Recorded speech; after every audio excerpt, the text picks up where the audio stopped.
باب البكاء والخوف عند المرور بقبور الظالمين ومصارعهم وإظهار الافتقار إلى الله تعالى والتحذير من الغفلة عن ذلك. کتاب ریاض الصالحین یوسلو 55 نمبر باب دی. باب دی په باره د دې کې چې د ظالمانو زورورو خلکو په قبرونو باندې د تیرېدلو په وخت کې جړا کول او د الله نه ویرېدل کول،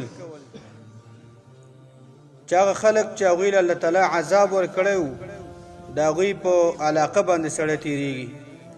او الله ته عاجزي کول، اظهار د عاجزۍ کول الله تعالی ته، او ځان ساتل د دغې د غفلت نه، یعنی دغې خبرې د غفلت نه ځان ساتل چې عذاب کړی شوي قوم باندې سړی تېرېږي او هغه د الله ته عاجزي ونه کړي او د الله ته دې جړا ونه کړي. یو اول نمبر حدیث دی په دې باب کې، دا یو حدیث دی. عن ابن عمر رضی الله عنهما، عبدالله بن عمر نے روایت تے چې ان رسول الله صلی الله علیه وسلم قال لاصحابه، يعني لما وصلوا الحجر ديار ثمود، یقینا رسول الله صلی الله علیه وسلم خپل ملګرو صحابه کرامو ته فرمایل کله چې د الله پیغمبر صلی الله علیه وسلم د حجر علاقې ته ورسېدو،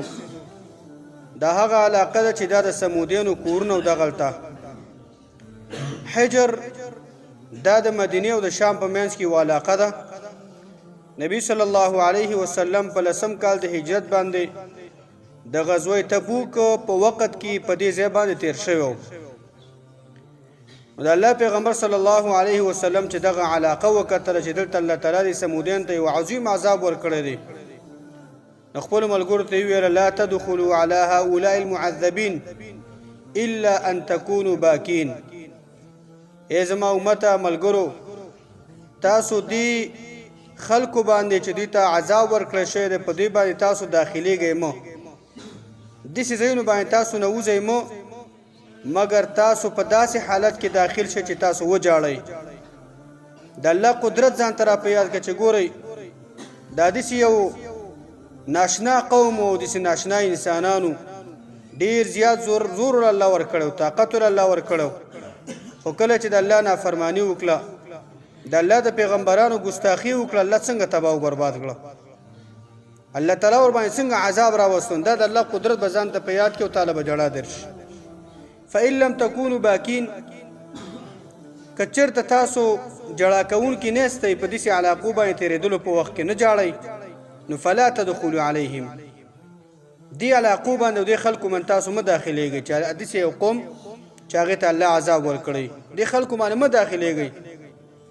چې دغه شان ته هغه په خندا او په مسکا باندې ورځي او تاله جړا نه درځي او د الله قدرت ستا یاداشت ته نه راځي، تاسو مه داخلېږئ داسې حالت کې. لا یصیبکم ما اصابهم، دا جمله د خبر ده، خو معنا پکې تعلیل پرته ده. معنا ده لا یصیبکم ما اصابهم، د دې وجه نه چې تاسو ته ونه رسیږي هغه عذاب چې هغوی ته کوم رسېدلی و. داسې یو قوم چې هغې ته الله عذاب ورکړی، ته په دغه علاقه تېرېږي او خندا کې او مسکا کې جړا نه کې د الله قدرت یاد ده نه راولي، او دغه شان ته په دغه ځای باندې تېرېږي. د الله پیغمبر فرمایي نو تاسو ته به داسې نه چې داسې عذاب تاسو ته میلاو نه شي لکه څنګه چې الله هغوی ته ورکړی، جاړئ به تاسو. یو بل روایت کې راځي متباکین، که په خپله دله جړا نه درځي د الله د قدرت د وجې نه، په زوره ځان په جړا کا، تکلف باندې جړا وکړه، ځان له جړا وروله وجاړه، په دغه علاقه باندې تاسو تېرېږئ. نن سبا تاسو وګورئ په دغه علاقو باندې خلک تېرېږي، ویډیوګانې ورته کوي، کیمرې غاړو ته اچولي، خنداګانې کوي، ګپې شپې لګوي، یعنې دا سبب د الله تعالی د عذاب دی. د الله قدرت سره ځان ته ول نه یادوي چې یاره داسې یو قوم ته الله عذاب ورکړلی، موږ ته نشي راکولی. وفي روایت قال، یو بل روایت کې راځي عبدالله بن عمر وی لما مر رسول الله صلی الله علیه وسلم بالحجر قال،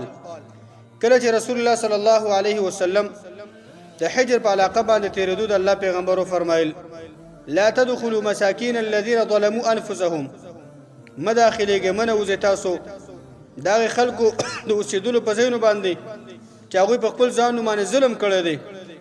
یعنی د الله نافرمانی کول دا په ځان ظلم دی، د الله د پیغمبر حکم ماتول دا په ځان ظلم دی. ان یصیبکم ما اصابهم، دا چې وبرسیږي تاسو ته هغه عذاب او هغه درد او تکلیف چې کوم هغوی ته رسېدلی و، الا ان تکونوا باکین، مگر شی د تاسو جړا کوونکي په داسې علاقو چې داخلېږئ تاسو، یعنی وجاړئ تاسو، د الله قدرت یاد ته راولئ. او د الله پیغمبر صلی الله علیه وسلم چې کله دا خبره صحابه کرامو ته وکړه، ثم قنع رسول الله صلی الله علیه وسلم رأسه، بیا د الله پیغمبر صلی الله علیه وسلم خپل سر مبارک پټ کو چې په دغه علاقه باندې زما سترګې ونه لګېږي، د دغې عذاب کړی شوي قوم په دې کورونو باندې او کندراتو باندې زما سترګې ونه لګېږي. او د الله پیغمبر په دغه ځای باندې تېر شو. واسرع السیر حتى اجاز الوادي، د الله پیغمبر صلی الله علیه وسلم خپل د سورلۍ دا مزل دا تیز کو تر دې چې په دغه خوړګۍ باندې الله پیغمبر تیر شو. الله پیغمبر په دغه خوړګۍ باندې ډېر زر تیر شو. یعنی دې روایت کې مقصد دا دی انسان له پکار د مؤمن مسلمان له پکار چې هغه علاقو نه ځان وساتي چې په کوم علاقو کې الله تعالی کوم چاته عذاب ورکړي په هغو علاقو باندې چکر او توسیرون ته ورنشي، د هغې نه ځان وساتي. که چېرته ور برابر شو ور باندې چې الله پیغمبر غزوې ته روان و په دغه علاقه ور برابر شو، نو پکار دا وجاړي، پکار دا چې الله قدرت یې ته راولي. ګوره دا خلکو چې په دې ځمکه باندې دوی اوسېدل، کله چې د الله نافرماني وکړه الله ورله ناشنا عذاب ورکړ. ځان ته د الله قدرت یاد کړه، مونږ څه شی که مونږ هم د الله نافرماني وکړه الله مو که مونږ به الله هلاک کړي، والله به زمونږ به د الله به هېڅ پروا هم رانه شي، زمونږ به بیړۍ غرق او تباه او برباد شي. الله ته همدغه شان ته داسې په حالت کې تېرېدل پکار دي. اوس او که چېرته جړا سړي له نه ورځي نو سړی د ځان په زوره په جړا کړي، په زوره یې ځانه جړا په تکلف دي ځان له